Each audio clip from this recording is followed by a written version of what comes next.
Morning, কেমন আছো তোমরা সবাই? আশা করি ভালো আছো, সুস্থ আছো। আমিও ভালো আছি, সুস্থ আছি। নতুন ব্লগে তোমাদের অনেক অনেক স্বাগত। এখন ভোরবেলায় ব্লগ শুরু করেছি। আর ভোরবেলায় দেখো ও কী করছে। ঘুম থেকে উঠে গেছে অনেকক্ষণ আগে। আমার ঘুমটাও কমপ্লিট করতে দেয়নি, এমনকি যে ওর মাসির ঘুমটাও কমপ্লিট করতে দেয়নি।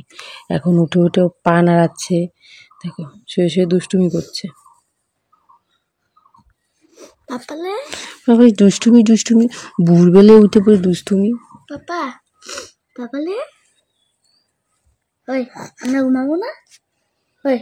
চোখগুলো বন্ধ হয়ে যাচ্ছে আমার ঘুমে। কালকে শরীরটা খারাপ ছিল, কালকে পেটটা ব্যথা করছিল, পেটটা একটু হালকা নেমেছিল। তো সেই কারণে দেখো আমার শরীরটা দুর্বল লাগছে। কিন্তু উনি এত ভোরবেলায় ঘুম থেকে উঠেছে আজকে। আর ঘুম আসছে, এখন আবার ঘুম পাড়িয়ে দিলে ঘুমিয়ে পড়বে। হাম দিচ্ছে তো হয়তো ঘুম আসছে। এত দুষ্টু করে। একটু আগে ও আমার চুল টানছিল, আমি ঘুম থেকে উঠে দেখি আমার চুল টানছে, গালের মধ্যে মারছে, আমার গালের মধ্যে হাত দিয়ে মারছে, এরকম শুরু করেছে। তারপর উঠে পাল্টে দিলাম, দেখো কথা বলে। উঠে ওর যে ডাইপারটা চেঞ্জ করলাম, আর এই যে এখন শুয়ে আছে। আর সাথে যে আমি, বুনু আর ও তিনজন ঘুমাই। তো ওই বিছানায় ভাই আছে, ভাই ওরা ঘুমোচ্ছে। তোমার কি এখন গল্প করার টাইম? শুনি গল্প।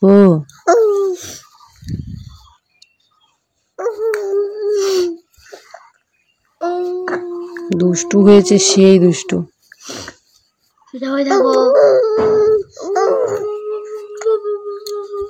দেখো চলো পরে তোমাদের সাথে কথা বলছি। এখন ওর সাথে একটু খেলু করে ওকে ঘুম পাড়িয়ে দিই, তারপর তোমাদের সাথে কথা বলবো।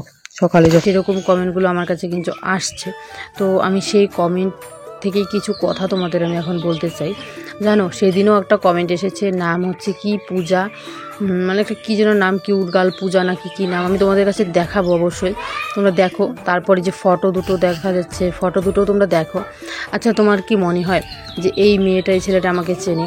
অবশ্যই না, এটা কোথাও থেকে ফটোটা ডাউনলোড করে তারপর কিন্তু লাগানো হয়েছে। আর চ্যানেলটা হচ্ছে 2 দিন বয়স, চ্যানেলটা যে তারা তৈরি করেছে, সেই চ্যানেলটার বয়স হচ্ছে 2 দিন, বেশি দিন না, খুবই চ্যানেলটা হচ্ছে ছোট। আর এরকম ছোট চ্যানেল থেকে আমাকে কমেন্ট করবে, আমার বিশ্বাস হয় না। আর কমেন্টটা কে করেছে আমি ভালো করে জানি, যে এরকম বাজে কমেন্ট কে করতে পারে। তোমরা অনেকেই বলেছো সাইবার ক্রাইমে রিপোর্ট করো, আর এমনকি সে আবার আমাকে কমেন্টে বলেছে তোর যা ইচ্ছা করে যা, তুই থানা পুলিশ যা ইচ্ছা কর। সেভাবেও সে আমাকে কমেন্ট করেছে, আমার কিচ্ছু করতে পারবি না। আমি তাকে এটাই বলতে চাই, কি করতে পারি না করতে পারি তো শুধু 2 দিন অপেক্ষা কর। আমার যা করার আমি কিন্তু করে নিয়েছি, সেটা আমি ভিডিওতে বলবো না, কারণ ভিডিওতে বললে তুই সাবধান হয়ে যাবি। সকালে চাটা খাওয়া সব কিছু হয়ে গেছে, ভাতও হয়ে গেছে, বাড়িতে রান্না হয়ে গেছে। এখন খাওয়া দাওয়া করবো। কি রান্না হয়েছে বলতে পারি না, কারণ এতক্ষণ বাবুকে ঘুম পাড়াচ্ছিলাম। বাবুর শরীরটা ভালো নয় বলে ঘরেই ছিলাম। আর বাবা নিয়ে এসেছে টিন। আমাদের গরুর খাবার, খড় যেখানে থাকে সেই খড়ের জায়গাটাতে টিন দিতে হবে, না হলে ভিজে যাবে খড়। তো চলো দেখি মা কি রান্না করেছে। আমি খেয়ে নিই, মাও খাইনি, ভাই খেয়ে চলে গেছে কলেজে।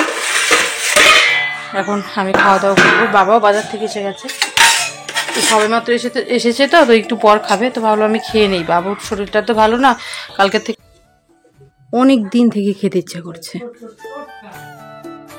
তরমুজ খেতে ইচ্ছে করছিল বলে বাবাকে বলেছিলাম, বাবা নিয়ে এসেছে তরমুজটা সত্যি ভীষণ টেস্ট ছিল, ভীষণ মিষ্টি ছিল। আজকে প্রথম বৃষ্টি হয়েছে, এরপর বৃষ্টি হলে কিন্তু তরমুজের মিষ্টিগুলো থাকবে না, তখন আর ভালো লাগবে না, কেমন জানি জল লাগে। আর এই যে নিয়ে এসেছে, দাটা একটু বেঁকে গেছিলো, মা হয়তো দা দিয়ে কোনো ভারী কিছু চোট দিয়েছিল, সেই কারণে তো তরমুজটা কাটার সময় বেঁকে যাচ্ছিল। সেটা কোনো ব্যাপার না, ব্যাপার হচ্ছে আমার এখন তরমুজটা খেতে হবে। তরমুজ আমি এত ভালোবাসি কি বলবো। প্রথমেই যে বাজার থেকে কেটে দিয়েছে ওখান থেকে একটু আনতেই খেয়ে নিয়েছি। আর তরমুজটা ভিতরটা ভীষণ লাল ছিল, আর তরমুজটি এত পরিমাণ মিষ্টি ছিল তোমাদের বলে বোঝাতে পারবো না। এদিকে বাবাকে দেবো, মামাকে দেবো, মামাও এসেছে, আমার মায়ের যে একজন পাতানো ভাই আছে, তো সেই মামাটা এসেছে। তো ওই মামাটা কিন্তু আমাদের বাড়িতে প্রত্যেক দিন না, 1 দিন 2 দিন পর সন্ধ্যেবেলায় আসে, লুডো খেলে। আমরা কিন্তু প্রত্যেক দিন সন্ধ্যেবেলায় লুডো খেলি। তো লুডো খেলে আর তারপর টিভি দেখে, সন্ধ্যেবেলা কিছু একটা খাওয়া দাওয়া হলে মামাকে খেতে দেই। তো সেরকম বোনের বাড়ি আসে, তো সেরকম ঘুরতে আসে, ভালো লাগে। তো যেখানে দেখো দুটো চিলতে করে নিয়েছি, এই দুটো চিলতের মধ্যে পাঠিয়ে দেবো বাবা আর মামার জন্য। তরমুজ খেতে আমাদের বাড়ির সবাই ভালোবাসে, আর আমার সব থেকে বেশি প্রিয় বলে কিন্তু আজ তরমুজটা আনা হয়েছে। আমি অনেক দিন থেকে বলছিলাম জানো যে তরমুজ আনো, আমি তরমুজ খেতে চাই।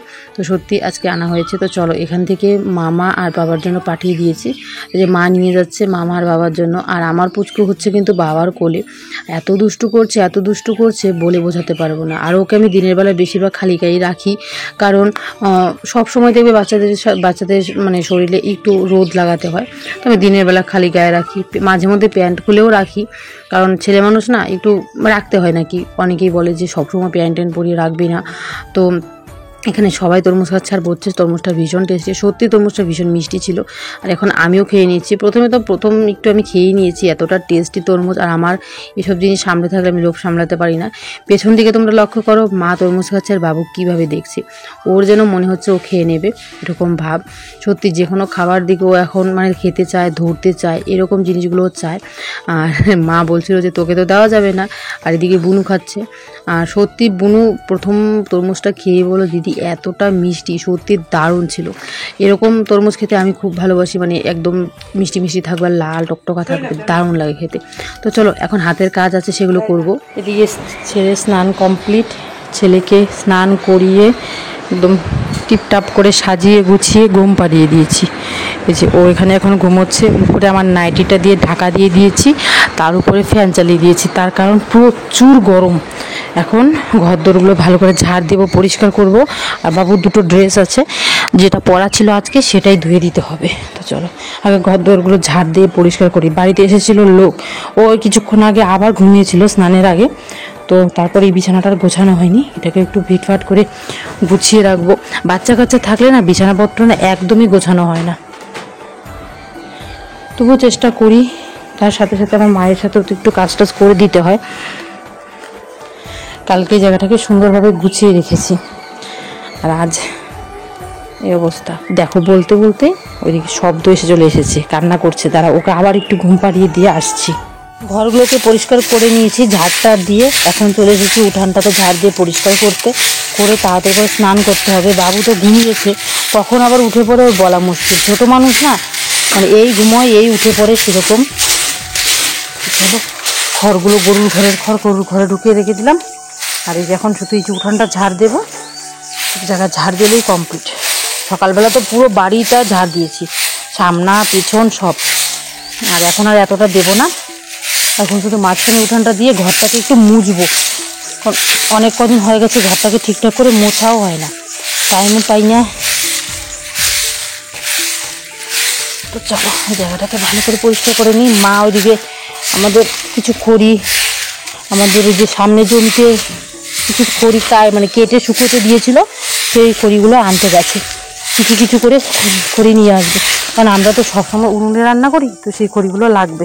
তো চলো এখানে কিন্তু আমার কমপ্লিট। এখন ঘরটাকে একটু মুছে পরিষ্কার করে নিয়ে স্নান করবো। আর এদিকে কিন্তু এখন ঘরদোরগুলো মুছে নিচ্ছি। বৃষ্টি হয়েছিল বলে ঘরদোরগুলো একটু কাদা কাদা হয়ে গেছিলো। সকালবেলা তো ঝাড়টার দিয়ে পরিষ্কার করে বারান্দাটাকে এমনিতে মুছেও নিয়েছিলাম, তো সেটা তোমাদের দেখানো হয়নি। আর এদিকে এখন ঘরটার ভেতরটা মোছা হয়ে গেছে, তাই বারান্দাটাকে চলে এসেছে মুছতে। বৃষ্টি হলে আমাদের বাড়ির প্রত্যেকটা দিন মুছতে হয়, মানে আমাদের ঘরগুলো প্রত্যেকটা দিন মুছতে হয়, কারণ আমাদের উঠানটা হচ্ছে মাটি। তো সেই মাটিটা হাঁটতে করলে মাটিটা একদম উঠে যায় পায়ের সাথে। আর আমার বাবা তো জানোই তোমরা, যে জুতো পরে সবসময় চলাফেরা করে, একদম ঘর পর্যন্ত জুতো পরে যায়, বিছানায় উঠে জুতোটা খোলে। তো সে কারণে কিন্তু কাদাটা একদম ঘরে চলে যায়। তো সে কারণে মোছামুছিটা একটু বেশি করতে হয় আমাদের বাড়িতে। তো কোনো ব্যাপার না, মোছামুছি করতে ভালোই লাগে। এরকম যদি হাতে একটা ডান্ডা থাকে মোছা, তো তখন তো আরও বেশি ভালো লাগে। তো তাই কিন্তু তাড়াতাড়ি করে মুছে নিয়েছি। এদিকে মায়ের কাজ করছে, আমি আমার কাজগুলো করছি। এটা করে ঝটপট করে স্নান করব। ছেলেকে স্নান করিয়ে ঘুম পাড়ানো হয়ে গেছে। ও দুপুরবেলার দিকে আজকে ঘুমোতেই চাচ্ছিল না। আর আজকের ওয়েদারটা একটু হালকা হালকা বলে এমনিতে স্নান করে দিয়েছি, বেশি একটা করাইনি, অল্প একটু স্নান করিয়েছি। মানে সেরকম শরীরটা হালকাভাবে মুছিয়ে দিয়েছি, বেশি করাবো না, কারণ ছোটো মানুষ কখন ঠান্ডা লেগে যায় বলা যায় না। আর শুনেছি সিজারের বাচ্চার নাকি ঠান্ডার দোষটা একটু বেশিই থাকে, তো সেই কারণে আর বেশি ওকে স্নান করানোর চেষ্টা করব না। তারপর একটা থেকে আরেকটা হয়ে যাবে। এমনিও ঠান্ডা দোষটা একটু বেশি লাগে দেখি, কিছু হতে না হতে সর্দি লেগে যায়, কিছু হতে না হতে কাশি হয়ে যায়, সেই কারণে। আর আমি তোমাদের কাছে আজকে যে কমেন্টগুলো দিলাম, যে ফটোগুলো দিলাম, তোমাদেরকে বিশ্বাস হয়? আমার বিশ্বাস হয় না, কারণ এভাবে ফটো দিয়ে নিজের আইডিগুলো দিয়ে কেউ এভাবে মানে আমাকে কমেন্ট করবে না। আর আমি তাকে খুব ভালো করেই চিনি, শুধু 2 দিন আমি তাকে বলছি অপেক্ষা করতে। তাকে পুলিশ কিভাবে বাড়ি থেকে টেনে আনে সেটা অবশ্যই তোমাদের দেখাবো। আর তাকে পুলিশ বাড়ি থেকে টেনে আনার পরেই আমি তোমাদের সাথে ভিডিও শেয়ার করব ক্রাইমে, যে সাইবার ক্রাইমে রিপোর্ট করার পর কি কি হয়েছে, কি কি বলেছে আমাকে। আমার কাছে টোটাল রেকর্ডিং আছে, আর সেটা খুব তাড়াতাড়ি হতে চলেছে। তোমরা শুধু একটু অপেক্ষা করো। আর যে আমাকে কমেন্টটা করেছে তাকে বলছি শুধু 2 দিন অপেক্ষা কর, কিচ্ছু আর বলতে হবে না। অবশ্যই আমি কোনো পদক্ষেপ ছাড়া তো আর নামিনি, অবশ্যই পদক্ষেপ নিয়েছি, সেটা খুব ভালো করে বুঝবি।